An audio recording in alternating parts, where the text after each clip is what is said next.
I really got to go. Wait. You guys are actually trying to say it's a genocide? Like, we can actually have an argument No, against we that. won't. Okay, We're not going to. Anon, I think we've just come up here to troll. Let me just go to Doc because he's run out of popcorn and patience with you by the looks of it. Doc, go ahead, and then No, Suleiman. it's Go. really the most uninformed, ridiculous 2 minutes that I've heard. Honestly, dude, and nothing against you personally. I have no idea who you are, but I mean, just incredibly stupid. Um, just other than that, I just didn't want to listen to that conversation anymore, and I don't want to debate the West Bank. The, the the notion that there's any ethical, moral, legal, or historical justification for what's happening in Gaza, they are the Semites. It's not anti-Semitic. None of it. The Palestinians are native to that land. And there's no justification for Jews whose parents were born in Poland or anywhere else in the world that they get to have that property, or any that America and Britain and others are funding this genocide. There's no justification for The it. majority of It's Jews, outright the majority fucking of Jews murder. are from the Middle East, though, correct? It's outright fucking murder on Anon, a don't mass interrupt Doc. scale. I want Doc And to at finish. least in World War II, we didn't have it on video every day. We know it. And those, oh man, I've known Khaleesi and Sully for a long time. I have a great deal of respect for both of them. The string of obscenities I would love to throw at you is ridiculous. You really should get off the panel and listen for a while, maybe for about You 5 don't want to have a years, conversation, I guess. maybe like 5 years worth. And I'm telling you something, not to be insulting or whatever, it's what I've done.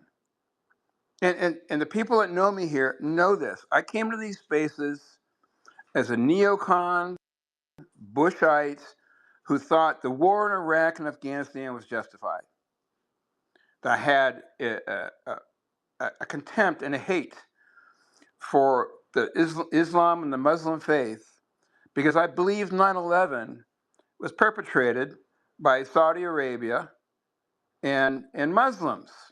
We've been taught by our captured media, and if you don't understand how our media has been captured, since Obama reversed the Smith-Mundt Act, propaganda is legal and it's been paid for by our government. And it's evidenced here on X by accounts like mine and Sully's and Khaleesi's that have been banned, shadow banned, demonetized. I've been at 28,000 followers for a year and a half. I gain 100 in a space like this, and I lose 98 the next day. And it's because the positions that I'm taking like this. Religion is a cancer. It's an absolute cancer, and that's why I have mad respect to everyone's faith. I'm not attacking their faith. But do you see the negative aspects of what it does? This is group identity at a toxic level that has led to the justification of a genocide by people like you who think you understand the dynamics of this, and you just don't. And it's offensive to me to hear someone like you come up and spew the nonsense that has been debunked in this space and others for years. So I'm going to go have some popcorn right now and take a drink. So can I explain to you why it's not a So, genocide? no, you can't. Shut your mic and shut your mouth. Listen, Okay. I want to go to Dr. Rahma. Thank you very much. I want to go to Dr. Rahma, who is, her family is Palestinian. And then I'm going to come to Casey. Casey, I hope that's okay. Dr. Rahma, thanks for joining. Jump in. Hi, thanks for having me. I think I joined a little bit late, so I'll just speak generally about what I've heard. Just first on the whole sort of burning Quran and the First Amendment, etc. I just want to echo what Suleiman said, because we are constantly being put on this sort of made up stage, this performance where Christians are being pitted against Muslims and Qurans are being burned, etc. And people fight about rights, but then nobody really talks about just respect. You know, it's not about like, oh, we're allowed to do this. You know, surely you want to live in a society where you just respect people's holy scriptures.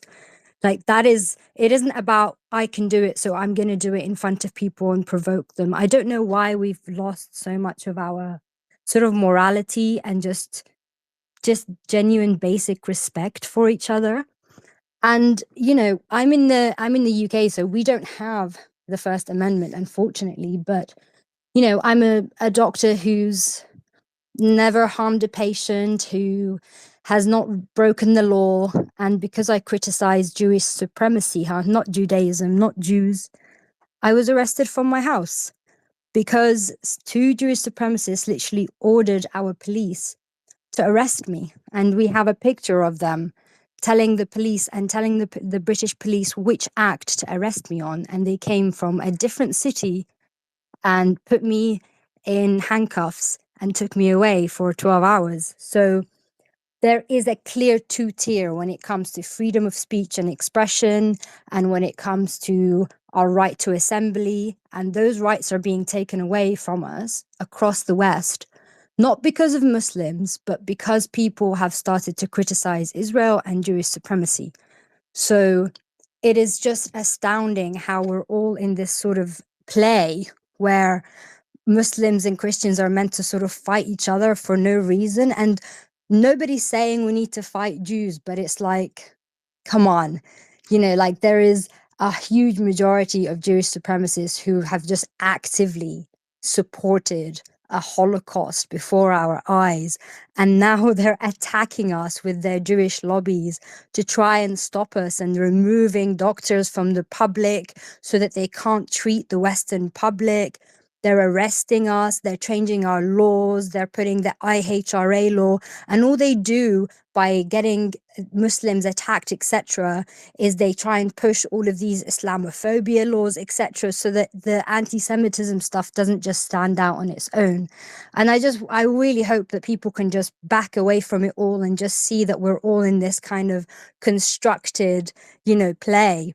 And stop, because I think I've seen in the past 24 hours, there's this huge attack on sort of Muslims and trying to pit, and it's just, I just hope people can see it. And just on what Anon was saying, just really quickly, Anon said that he supports Israel because it's protecting minorities. Israel, from its inception till now, for 77 years, has done nothing but murder non-Jews. Literally consistently, every day, it murders non-Jews. It is there to protect the interests of Jews in Israel and Jews across the world only. It is a Jewish supremacist, extremist, and terrorist entity built on rape, murder, pillage, looting, and ethnic cleansing. And that's all it has ever been.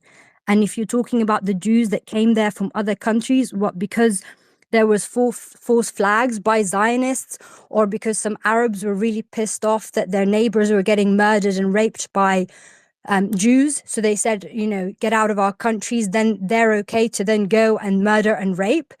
You know, I'm sorry, but you know, somebody who's had family killed doesn't then get to be a killer. Like, that's just not how it works. And I don't know how people can get their minds to do it like that. And there's 800,000 illegal Jewish terrorist settlers in the West Bank. So it isn't just a few. And, you know, I think it was in 1970 where there was like 1,200. So it isn't just a few settlements. They're actively just taking over Palestinian land and shoving them behind like a 440-mile apartheid wall, you know. So that's my two pence. Thanks for that, Dr. Rama. I hope Anon is taking notes and doing what Doc suggested, which is sitting and listening. And, you know, it's a shame Doc's gone, because for those who don't know, about a year or two before October the 7th, so this is before Elon bought Twitter, Doc stumbled across one of my spaces. And, oh, here he is, he's back. And I was talking about, hey Doc, I'm coming to you just in a second, Doc. I'm going to Casey right after that, because I'm hoping Casey's okay for time. But he stumbled across one of our spaces and he was like, just sat. And then he requested the mic. And he was like, oh, what is all this? And we were talking about the Iraq War.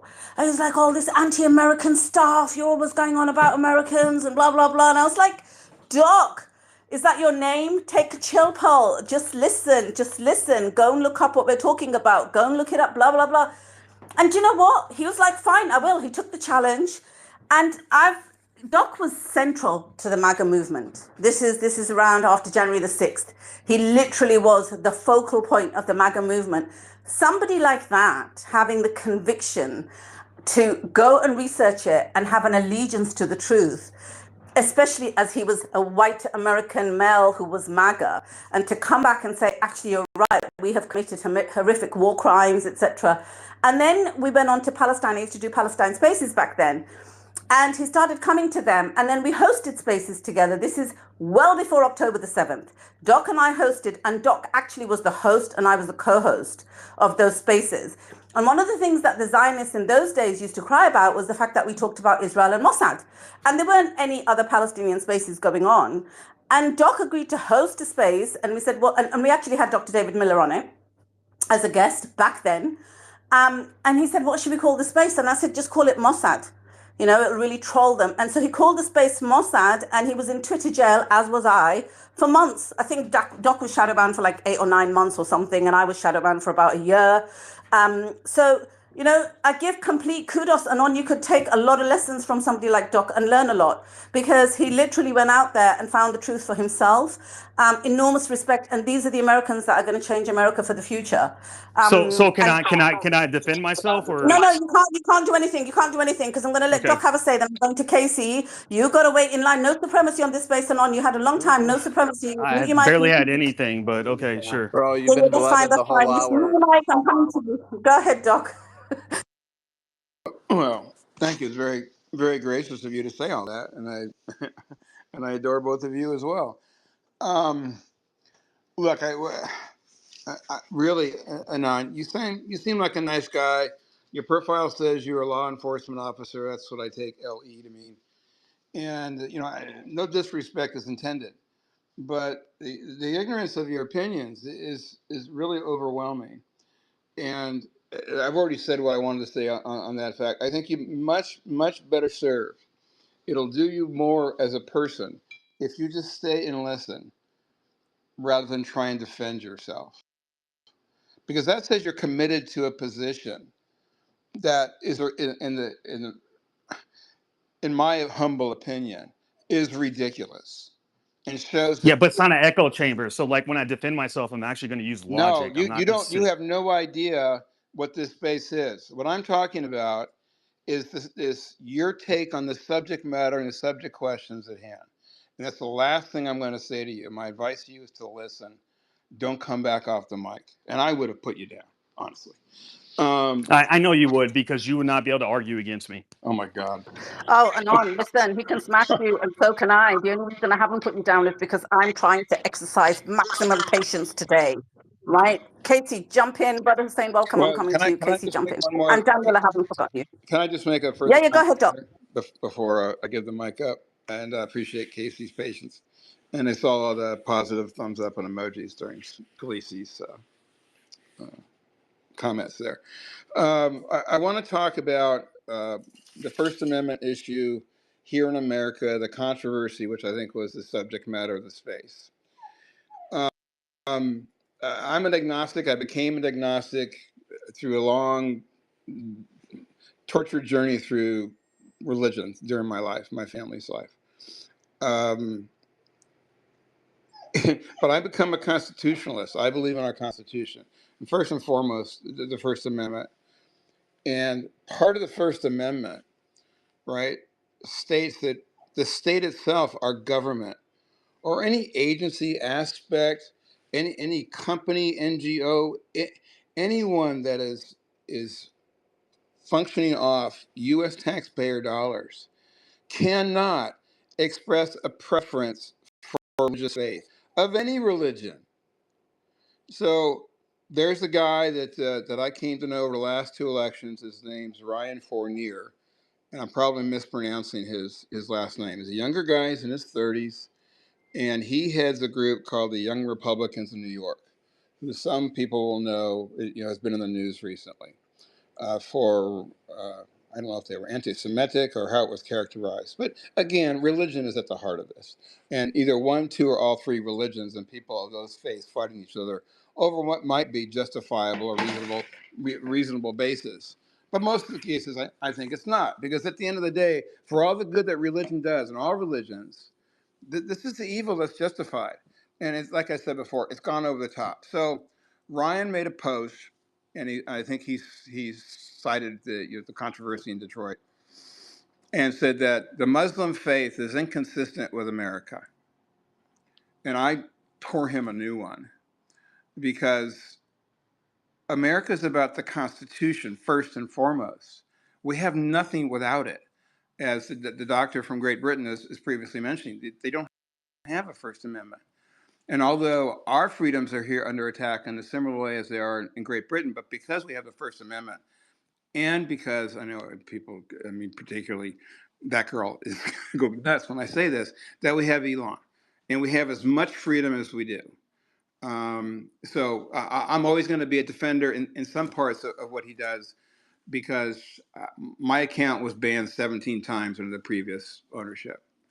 So there's no justification for our government, or any form of it, or anyone who claims or wants to be part of the government, to be making any decision based on someone's faith. It's just anathema to who we are, and so much good can come from a healthy relationship and respect between people of different faiths. I live in Los Angeles. I live in a building that's got probably 20% Hindus, mostly Christians, but some Muslims as well. It's a multicultural city that I live in, and we all get along just fine.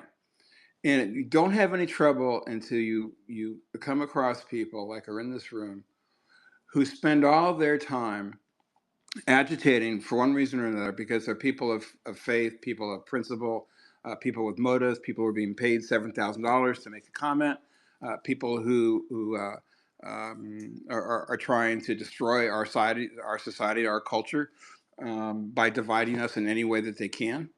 That keeps us distracted from the abusive overtake of not only our government, but as previously mentioned, the governments throughout Europe and the rest of the world.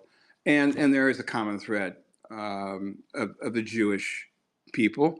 But really, I try and distinguish between Zionists who are using the faith of others, the goodwill, the good nature, the resources of people of faith that adhere to the doctrines of all three of the Abrahamic religions.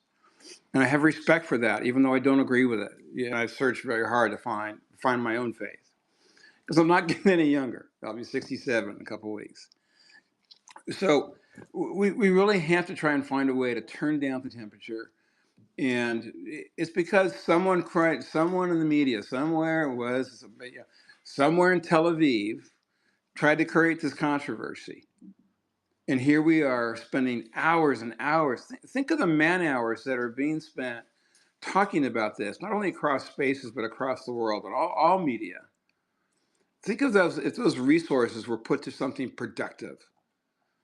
And so I would just encourage you, those of you who want to try and take a real strong position for or against any of these issues, question why the better natures of your particular faith aren't restraining what has become just the worst kind of moral and ethical cancer, and that's the genocide in Gaza, and it's also happening in the West Bank. And those who are perpetrating it, whoever they are, whether they be people of really strong, in their own mind, justifiable adherence to their faith, without desire for money, politics, or power, but those aren't the people that are in control. Okay, the people that are in control, whether they are of faith or not, they're there for power, they're there for control, they're there for money, and those are evil purposes under the doctrine of any one of our religions. Thanks for letting me go on, and that's that girl. Go ahead. Thank